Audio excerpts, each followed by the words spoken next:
Capítulo 2. Do direito à liberdade, ao respeito e à dignidade.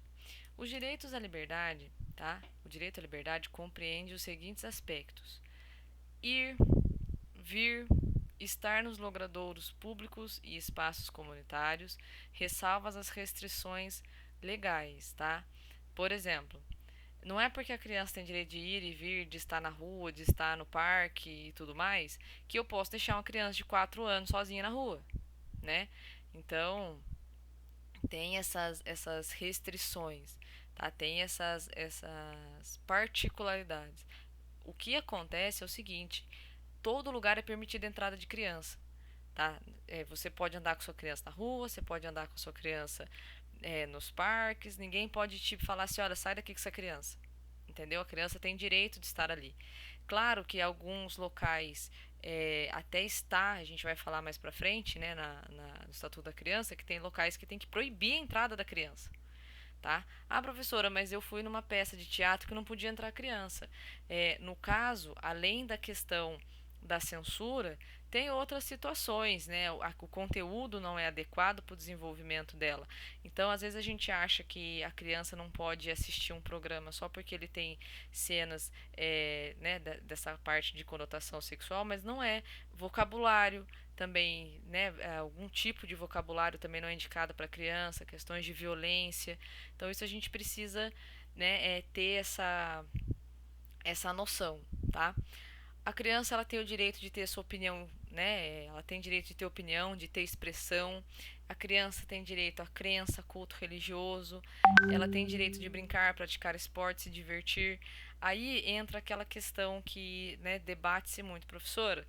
Mas acontece que eu tenho um comércio e eu quero pôr meu filho para trabalhar no meu comércio. Agora, porque ele não pode trabalhar, ele vai crescer, eu não vou ensinar meu filho a trabalhar. Gente, a criança, ela tem o direito de brincar, praticar esporte, se divertir. E a criança, tecnicamente saudável, ela vai querer brincar, ela vai querer praticar o esporte, ela vai querer se divertir. O que não se pode fazer em hipótese nenhuma é obrigar a criança a uma atividade, tá? Que não esteja expressa na legislação, por exemplo, ir para a escola, é obrigação da criança ir para a escola. A gente acha que a criança só tem direitos, mas ela também tem os deveres, e esses deveres são manifestos muitas vezes pela questão dos pais, tá? Então, muitas vezes os pais têm que se fazer dessa obrigação. Então, ir à escola tem que ir à escola, além de ser um direito, é um dever, tá? Ir para a escola. Então, o que acontece? Uma vez que eu privo a criança do direito de brincar para que ela execute uma outra atividade que não está expressa na lei, aí eu tenho um problema, tá? Participar da vida familiar e comunitária sem discriminação, né? É triste isso, mas tem criança que não pode almoçar com a família, que vai almoçar no cantinho, não pode sentar na mesa com os adultos. Isso é contra a lei, tá? Participar da vida política, né, na forma da lei, buscar refúgio, auxílio e orientação. Foi isso que o menino Bernardo fez, tá? Ele buscou esse auxílio, ele buscou essa orientação, mas infelizmente não deu, não foi, né, não deu tempo. Artigo 18.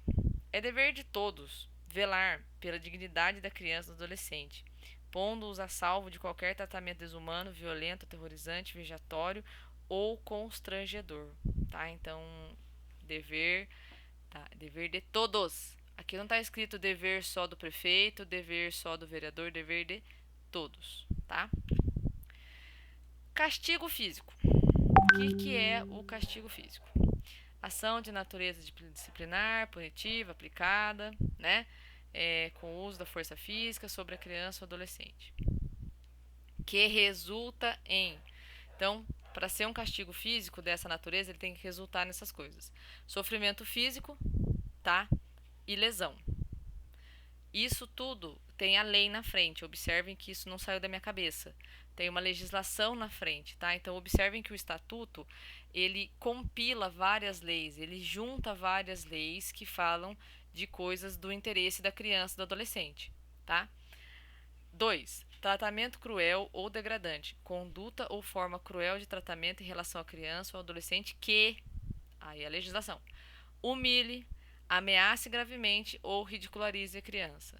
tá? Quem nunca teve vontade de voar no pescoço daquelas mães que arrasta a criança no mercado como se a criança fosse um carrinho de compra, né? Então, esse tipo de tratamento no meio das pessoas, em público, né? Onde não há nenhum tipo de, de coação, né? Não há nenhum tipo de receio em ter esse tipo de tratamento. Imagina como, né, essa criança não deve ser tratada em casa, tá? Eu já volto pro capítulo 3.